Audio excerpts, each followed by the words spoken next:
An important question to ask if you're considering investing in the hotel space in any way is, where are we in the cycle? Because hotels as an investment are very sensitive to an economic cycle. And it's important to note that this cycle occurs over the course of years. A given cycle of an upturn and a downturn in the hotel business can go on for several years. And in fact, the trough of the cycle that we're currently in was really clear that it was in the year 2020 because of COVID. The difference in hotel performance between the first few months of the year 2020 and the next few months of the year 2020 was quite drastic. And it's important to note that because hotels are a high risk investment. The flip side is, because they're high risk, they can also be very high return.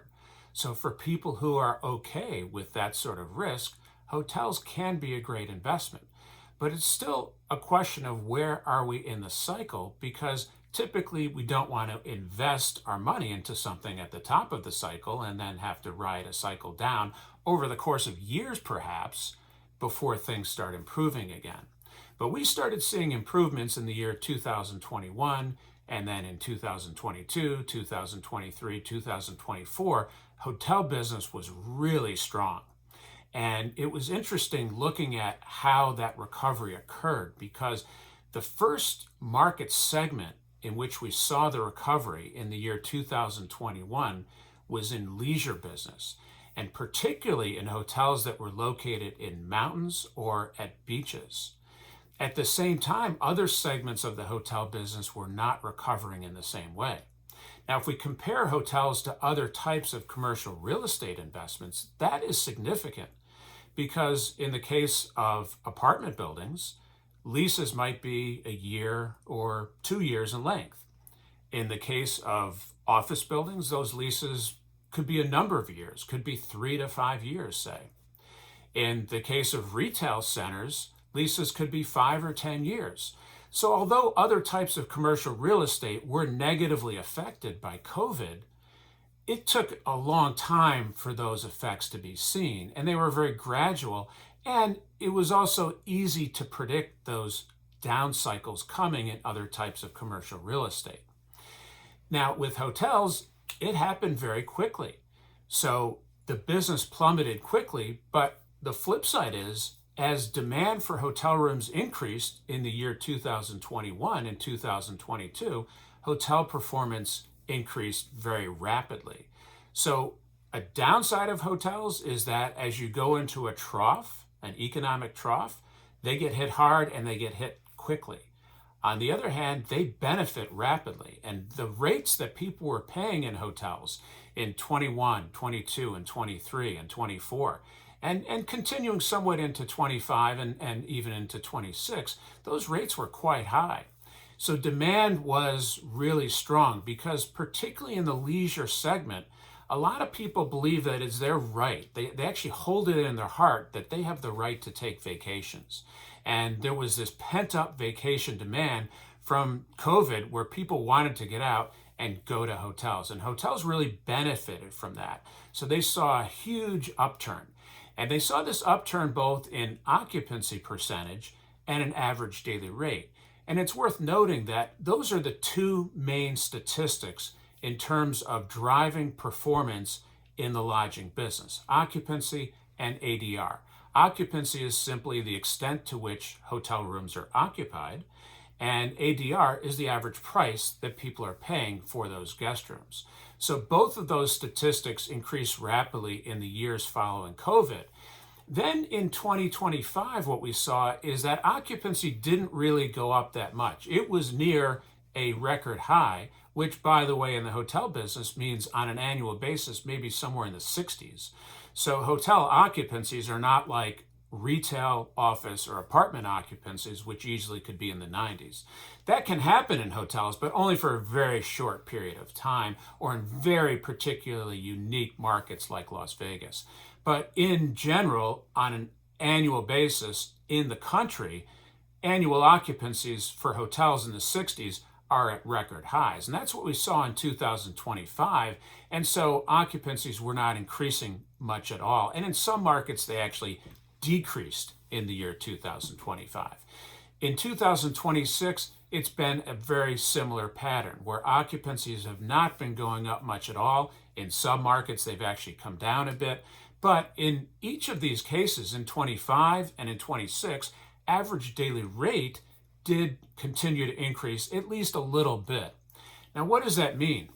Typically, at the end of a growth cycle, that's what we see. Occupancy is not increasing or not increasing much at all, and average daily rates increasing a little bit.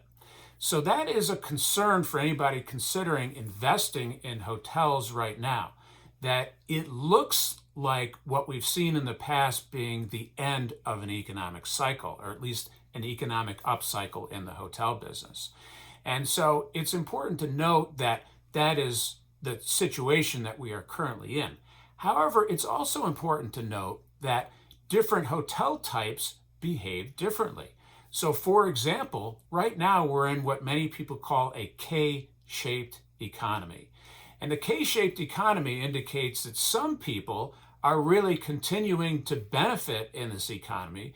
They're continuing to see growth in their wages and their earnings, but there's a lot of people that are seeing a downturn already. And that affects the hotel business like this. What we're seeing in the hotel business is those people who are affluent are continuing to travel, and they're staying in very upscale and luxurious hotels. On the other hand, people who cannot afford upscale and luxury hotels are staying in hotels less. When they're staying in hotels, they're staying in economy hotels, or in many cases, they're staying with friends and family. And so the lower segments of the hotel business have been negatively hurt, particularly in the year 2026. On the other hand, luxury hotels are performing very strongly. So it is important to note that when considering the hotel business, and particularly when considering investing in the hotel space in some way, that luxury hotels are continuing to perform very strongly. Luxury hotels had great years in 2021 through 2024. People were staying in luxury hotels in resort locations, and these affluent people, or relatively affluent people, are continuing to travel today, and they're continuing to travel and stay in luxury hotels.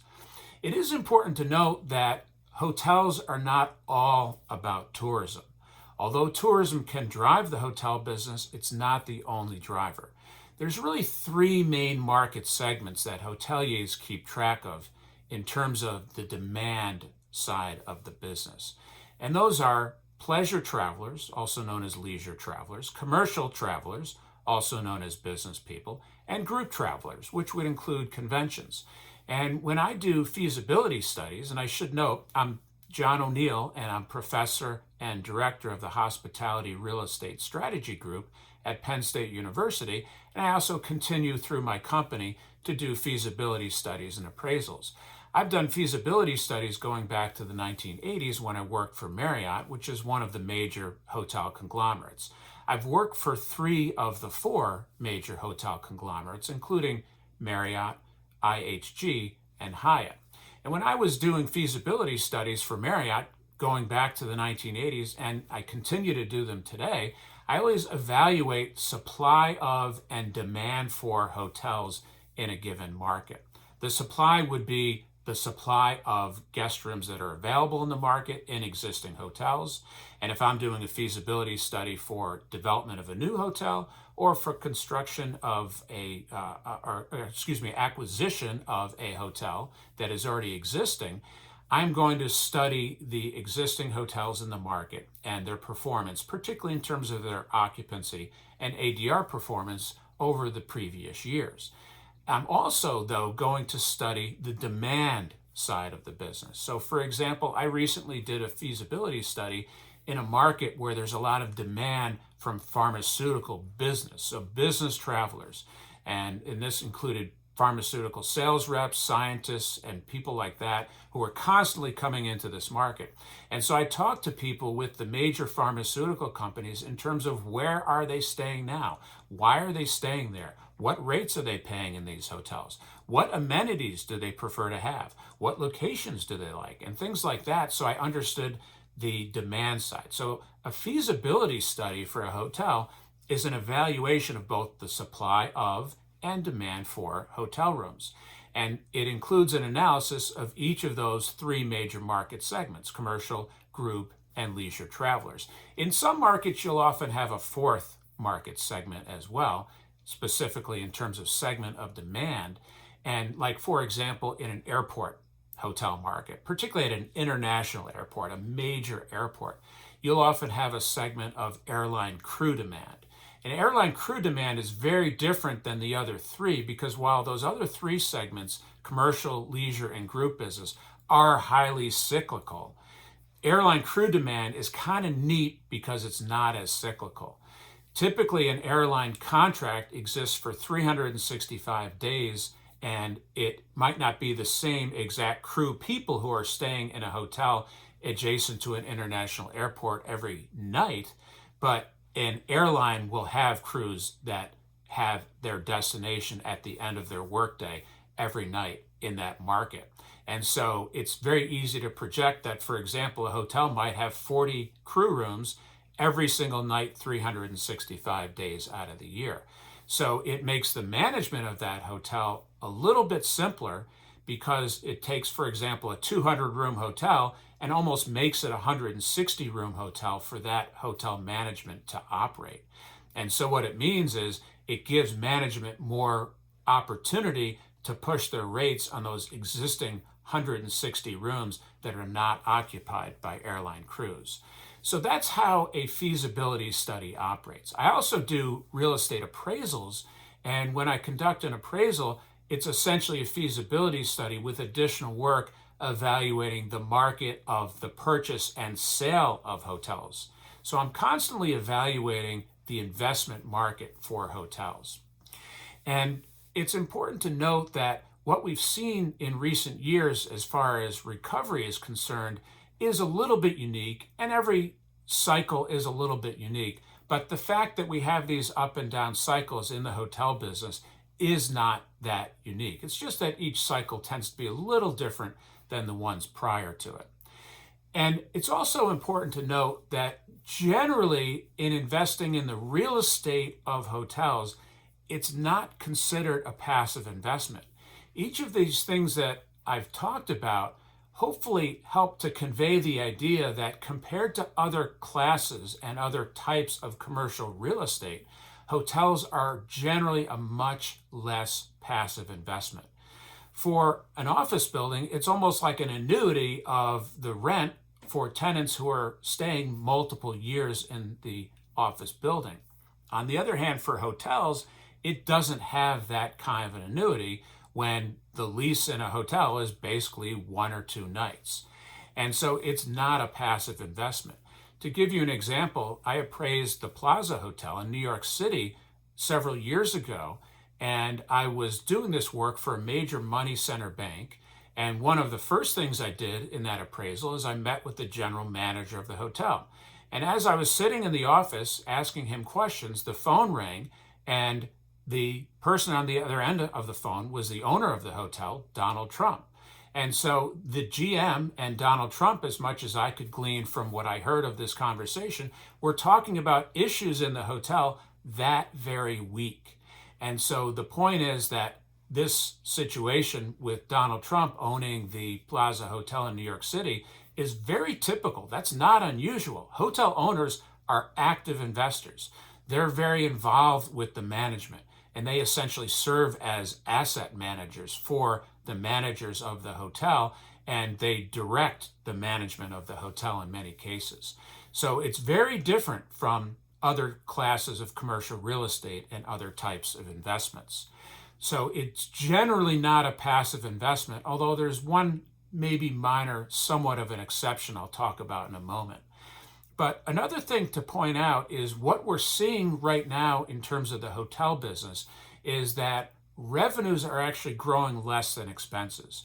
In many parts of the country, and particularly on the East Coast and the West Coast, we're seeing large increases in wages. We're seeing states and cities pass new minimum wage laws where minimum wages have gone to levels that I hadn't even anticipated.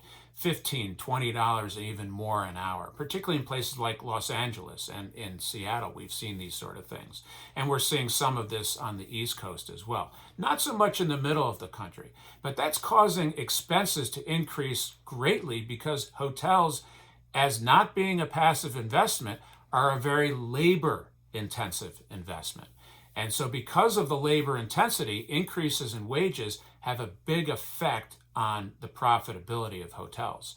So that's a substantial factor right now, and it's worth noting. It's also worth noting, though, that we have seen a big increase in the use of AI all around hotels. Artificial intelligence has the potential to revolutionize the hotel business. Now, we still need people to clean guest rooms. There do exist robots that can clean guest rooms, but the quality of them, the efficiency of them, and the cost of them just really isn't where it needs to be to use those in any big way. Perhaps someday that'll be the case, but that's not the case in 2026 or 2027. On the other hand, there is the possibility for AI and for new technology to replace some aspects of people in the hotel business, particularly corporate staff, but even at the hotel unit level, people could easily get used to checking in on an iPad type of device as opposed to seeing a desk clerk. There's a little bit of a generational issue there. So older people, when they check into hotels, typically do like to see a face. However, younger people are very used to using technology and they are comfortable with it. And so I think we're going to see more implementation of things like that in hotels as wage rates increase, because I don't see hotel investors just sort of sitting back. They're not passive investors, so I don't see them just sitting back and saying, well, it's too bad that wages have increased so much. We're going to continue to employ the same number of people. I think hotel operations will get more efficient in terms of the number of people that are needed to operate them, particularly in front of the house areas, but maybe not so much in housekeeping and back of the house areas, at least in the short term. So it's important to note with hotels, as far as investment right now, that there are a number of important issues. One of them is timing. And the timing appears to be a little bit of a concern because it appears we may be towards the end of an upcycle. And so I would say to continue to follow it, because once we start to go into a down cycle, there will be buying opportunities. That does not mean that there are not buying opportunities and investment opportunities in hotels right now. The first thing is it depends on where you're considering investing. And so, for example, I recently traveled to San Francisco with a group of my students from Penn State, and it was pretty freaky. I mean, as we walked down Market Street and major streets in San Francisco, there were a lot of homeless people. But I think that San Francisco has probably bottomed out, and it is an eternally great city to visit. It's just a wonderful city, and I think the long-term opportunity in San Francisco is probably a great one.